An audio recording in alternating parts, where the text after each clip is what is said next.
very good friend or from a business associate, would you prefer getting an email or listening to a voicemail?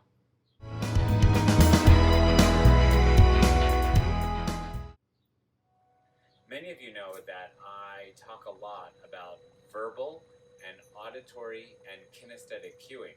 This post is not so much about the types of communication with which we teach, but it's about the types of communication with which we learn. Recently, I had a huge awakening by getting a series of texts that I completely misunderstood.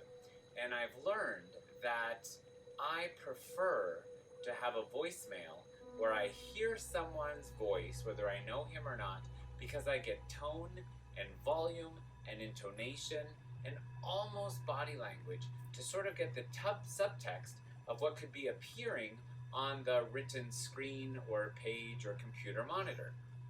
Many people like to send emails, short or long, and many people like to speak messages. I've learned to send shorter messages at business, but to receive, I prefer auditory messages so I can't misunderstand. Someone said to me very recently, just so you know, I'm very uncomfortable working around you. And I took that to heart, but the person actually meant the complete opposite. I had a very horrible 24 hours interpreting and processing that. Someone also wrote by email recently, I would love to work with you because you're just brilliant. Just look at all your awards. And I took that as very serious, and the person meant the complete opposite and was being very sarcastic. I had no idea. I read the literal interpretation. But with a Voxer or WhatsApp or a voicemail, for those still leaving voicemails or using iMessage's speak feature, I've learned that there's less possibility for misinterpretation. For those that I actually mentor or consult on an individual basis, I actually go into detail and talk about if you could actually be with a significant other in a very intimate moment and either, one, feel everything in the dark but see nothing, or number two, feel everything with lights on but completely silent and see everything, which would you prefer? Hearing a sexual experience, and with apologies to my priests and nun friends with a vow of celibacy, I continue this lessons learned.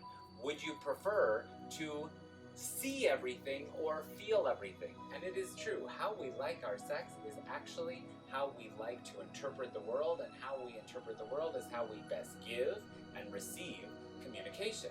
Now, I don't usually say that to hundreds in a continuing education fitness event, but I've learned I am much more auditory than I am visual. While I like to see, of course I do, and I can read words on a page, I much prefer to listen to you speak. And today with millennials, they want to text, and they want to text each other, and they want to tell you 3-4 things and short words.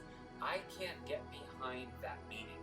I can't plan a Friday night date all week long about the date and the time and what to wear by text, where you could solve that in 30 seconds or 1 minute on the phone. I think it's just not what today is all about.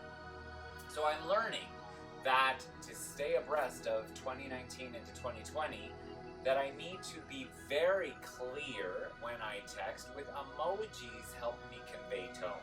But I still prefer WhatsApp and Voxer and iMessage spoken. Right to my ear, go to my heart better than from my eyes to my heart. What say you? So with love in my heart and a firm commitment to continue to spread wellness without walls, I'm Lawrence, expressing my gratitude to you for allowing me to express this lessons learned. And I continue by concluding this asking you, do you prefer to read messages or listen to messages from both professional contacts or from your loved ones?